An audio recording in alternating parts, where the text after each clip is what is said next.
एक गांव में रघु नाम का किसान रहता था। उसके पास खेती करने के लिए जमीन तो थी, लेकिन फसल को पानी देने का कोई साधन नहीं था। रघु की जमीन के पास एक कुआं था जो कि इस गांव के एक अमीर जमींदार का था।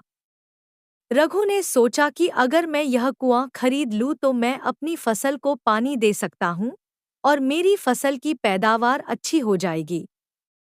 उसने जमींदार से बात की। वह जमींदार बहुत लालची था। जमींदार कुआं बेचने के लिए राजी हो गया। रघु ने अपनी मेहनत से कमाए सारे पैसे जमींदार को दे दिए और कुआं खरीद लिया। रघु खुश था कि अब वह अपनी फसल को पानी दे सकेगा। अगले दिन जब रघु कुएं से पानी निकालने लगा तो वहां जमींदार आ गया और रघु से बोला, तुम कुएं से पानी नहीं निकाल सकते।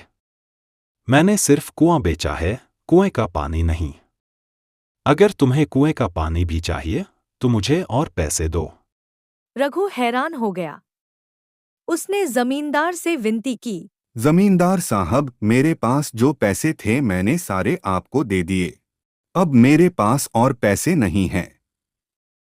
तो फिर तुम कुएं का पानी नहीं ले सकते। रघु बहुत दुखी हुआ। घर जाकर उसने अपनी पत्नी को सारी बात बताई।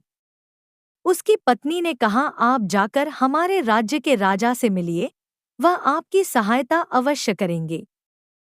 अगले दिन रघु राजा के दरबार में पहुंचा और राजा को सारी बात बताई। राजा ने जमींदार को अपने दरबार में बुलाया। जमींदार बोला, महाराज, मैंने रघु से सिर्फ कुएं का सौदा किया था। कुएं के अंदर वाले पानी की तो कोई बात नहीं हुई। कुएं के पानी पर तो मेरा ही हक है। राजा जमींदार के लालच को समझ गया। कुछ देर सोचकर राजा बोला, अगर कुएं का पानी तुम्हारा है तो तुम अपना सारा पानी कुएं से निकाल लो और कुआं खाली कर दो।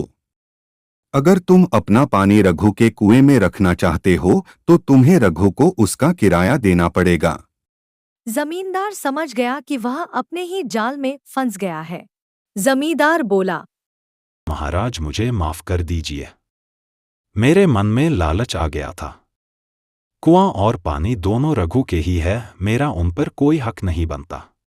इस तरह राजा की सूझबूझ से रघु को इंसाफ मिला। इस कहानी से हमें यह शिक्षा मिलती है कि हमें लालच नहीं करना चाहिए और किसी का हक नहीं मारना चाहिए। Please like and subscribe.